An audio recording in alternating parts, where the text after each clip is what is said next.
Informasi yang saya dapatkan untuk mobil tersebut sementara dititip rawatkan kepada pemilik bengkel. Segala macamnya Mas, apa khawatir bentuknya mobil kapan gitu kalau nggak buru-buru dibawa ke Jakarta? Informasi yang saya dapatkan untuk mobil tersebut sementara dititip rawatkan kepada pemilik bengkel.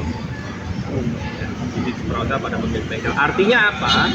Pemilik bengkel memiliki kewajiban untuk menjaga kendaraannya sebaik mungkin. Apakah ada pengawasan tertentu?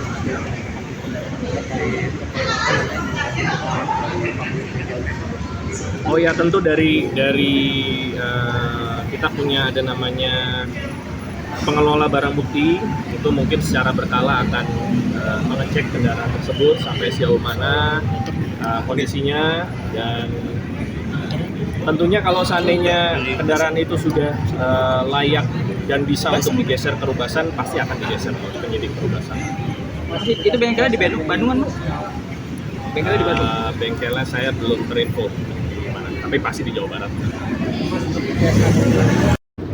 Ya, KPK selalu berdiri bersama dengan rakyat dan pemerintah dalam hal upaya pemberantasan korupsi.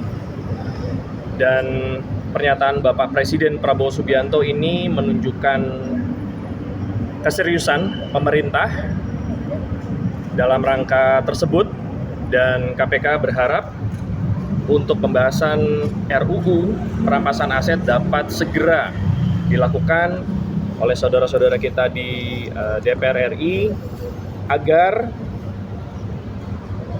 bila mana ini menjadi undang-undang dapat digunakan secara efektif dalam rangka aset recovery yang tujuan akhirnya adalah untuk kesejahteraan masyarakat Indonesia. Ya, KPK ini kan pelaksana undang-undang. Ya, aturan yang ada tentu harus dijalankan. Penegakan hukum tidak boleh keluar dari aturan hukum. Tentunya dengan adanya aturan yang baru, perlu ada kajian, baik itu dari Biro Hukum maupun dari Kedeputian Penindakan, untuk melihat sampai sejauh mana aturan ini akan berdampak terhadap penegakan hukum yang bisa dilakukan di KPK. Saya pikir itu. Nah, kalau misalnya direksinya itu misalnya berpotensi atau tersandung dan berpotensi bakal jadi tersangka, itu gimana nanti proses pengusutan kasusnya gitu? Ya, saya pikir kita lihat nanti redaksi undang-undangnya seperti apa. Kalau memang saat ini bukan merupakan penyelenggaraan negara yang bisa ditangani oleh KPK, ya tentu KPK tidak bisa menangani. Nanti bagaimana nanti upayanya? Nah, ini perlu, kenapa saya sampaikan perlu kajian? Tentu ini pemerintah dalam hal ini Presiden Prabowo Subianto kan menginginkan yang pertama meminimalisir atau menghilangkan adanya kebocoran anggaran. Yang kedua, korupsi bisa kurang atau hilang. Nah, KPK tentu akan memberikan masukan-masukan kepada pemerintah Bapak Prabowo Subianto, mana yang perlu ditingkatkan, mana yang perlu diperbaiki.